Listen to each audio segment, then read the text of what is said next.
ഗോവിന്ദൻകുട്ടി പീഡിപ്പിച്ചു, എമ്മൻ നമ്പ്യാർ പീഡിപ്പിച്ചു, KP ഉമ്മർ പീഡിപ്പിച്ചു, ജാസ് പ്രകാശ് പീഡിപ്പിച്ചു, ബാലൻ കെ നായർ പീഡിപ്പിച്ചു.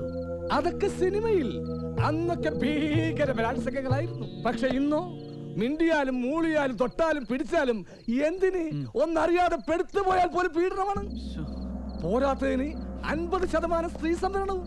ഇന്ത്യയിലെ ആണുങ്ങൾക്ക് മുഴുവനും ഇപ്പോൾ പീഡനകാലമാണ്. അതെ, അതിനിടക്ക് പോക്കരങ്ങാടി എന്ന ചെറിയ രാജ്യത്ത് ചെറിയ സഹകരണ ബാങ്കിന്റെ ചെറിയൊരു മാനേജറായ ഓമനക്കുട്ടൻ ചെറിയൊരു പെൺകുട്ടിയെ നാടകത്തിൽ അഭിനയിപ്പിച്ച് പീഡിപ്പിക്കാൻ ശ്രമിച്ചെന്ന വാർത്ത നാട്ടുകാരറിഞ്ഞാൽ എന്റെ രാഷ്ട്രീയ ഭാവി എന്താകും?